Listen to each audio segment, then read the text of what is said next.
നമസ്കാരം. ഹൈറിൻ പെൻഷൻ ന്യൂസിൻ്റെ പുതിയൊരു വീഡിയോയിലേക്ക് എല്ലാവർക്കും സ്വാഗതം. ആദ്യമായി കാണുന്നവരാണെങ്കിൽ സബ്സ്ക്രൈബ് ചെയ്യാനും അതുപോലെ ലൈക്ക് ചെയ്യാനും മറക്കരുത്. പെൻഷൻ വർദ്ധിപ്പിക്കാനുള്ള ഇപ്പോഴുള്ള വാർത്തയാണ് ഇപ്പോൾ പുറത്തു വരുന്നത്.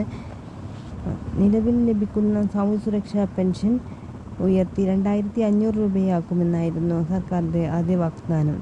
എന്നാൽ നിലവിലെ സാമ്പത്തിക പ്രതിസന്ധി കാരണം ഇത് നടപ്പിലാക്കാൻ സാധിച്ചിരുന്നില്ല. കഴിഞ്ഞ മാർച്ച് മാസം മുതൽ പെൻഷൻ തുക മുടങ്ങാതെ അക്കൗണ്ടുകളിലേക്കും വഴികളിലേക്കും എല്ലാ മാസവും 20-ാം തീയതി മുതൽ 30-ാം തീയതിക്കുള്ളിൽ കൊടുക്കുന്നുണ്ട്.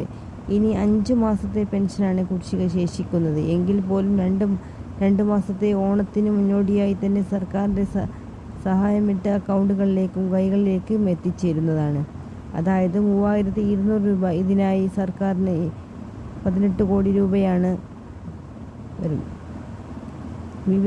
വിധവാ പെൻഷൻ, ഭിന്നശേഷി പെൻഷൻ, ആനുകൂല്യ പെൻഷൻ എന്നിവർക്ക് 100 രൂപയാണ് പെൻഷൻ കൂടുതലായി നൽകുന്നത് സർക്കാർ ഉദ്ദേശിക്കുന്നത്.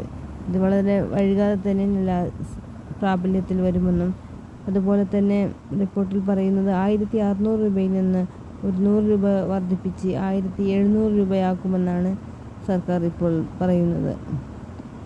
അതുപോലെ തന്നെ മസ്റ്ററിങ് ചെയ്തിട്ടുള്ള എല്ലാവർക്കും തന്നെ പെൻഷൻ ലഭിക്കുന്നതാണ്. അതുപോലെ മസ്റ്ററിങ് ചെയ്യാത്തവർ ഈ ഓഗസ്റ്റ് 31 മുന്നേ മസ്റ്ററിങ് പൂർത്തിയാക്കേണ്ടതാണ്.